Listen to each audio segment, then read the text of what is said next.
1993. Somewhere in Nasik, Maharashtra, in a small hospital, I was born.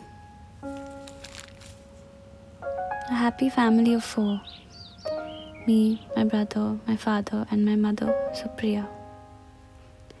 I remember how much I admired and loved my mother as a child. I was tiny and she was young. She was 20-something when she gave birth to me.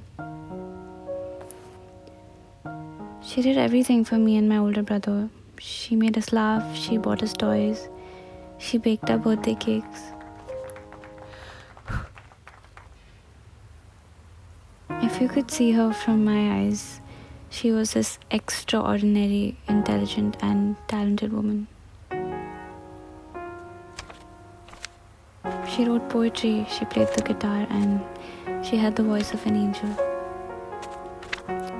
She was my first teacher, my best friend. She was my mother. But something did not feel right. Sometimes things were not alright. My more than perfect angel of a mother would act so strange sometimes. I used to get confused. I did not understand. For the longest time, I did not know what was going on. I was 15 years old and alone at home with my mother. I was talking and we had a disagreement. She suddenly got up and locked the house. She was acting strange, and before I knew it, she started hitting me in absolute rage. She was out of control and I was stunned. Thankfully, my brother came home at that time. I ran and ran and ran. I did not come back home for the next 2 days. Confused, I turned to my father for answers. I could not believe that something like that had happened. He told me that she was sorry and she didn't do it on purpose, but he did not tell me anything more. In years to come, I thought she hated me. I would often find her talking to herself, and I could not understand why. Eventually, she stopped smiling, she stopped cooking, and she stopped going out. All of us stopped doing everything we did together as a family. By the age of 17, I had grown distant. I recall telling someone that I did not have a mother. I didn't want to talk about her. I did not expect anyone to understand because I myself did not understand any of it. I had so many questions but no answers. My brother and my father wanted to protect me. They wanted to protect me from the knowledge that my mother had been ill for a very long time. It was only when I was 18 that I found out that my mother had schizophrenia. A short circuit in the brain, a chemical imbalance because of which she was losing herself, slowly losing touch with reality.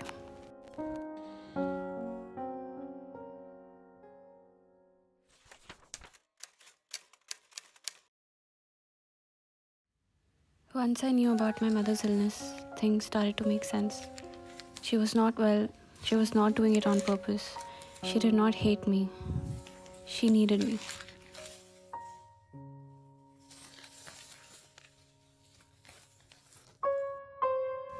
I'm 26 now, and ever since I came to know, I have spent years trying to understand her illness. She used to love laughing. She was the brightest star in the sky and the sweetest voice in the room. What happened?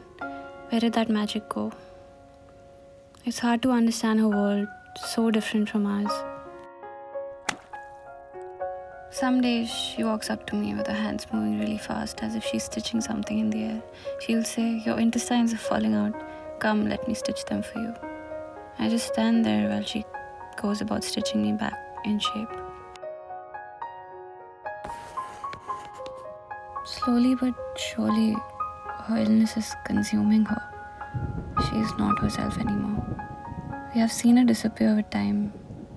And the one who resides with me is no more my mother. Yet she never felt more like my mother than she does now. She forgets me sometimes.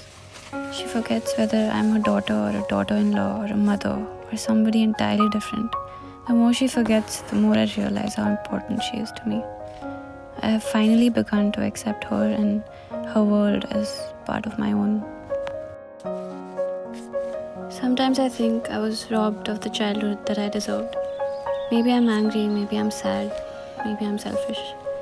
But all that uncertainty and misery vanishes when my mother takes my name, knows who I am, and she plays the guitar, and she sings, and gives me that comfort that somewhere in there, I still have her.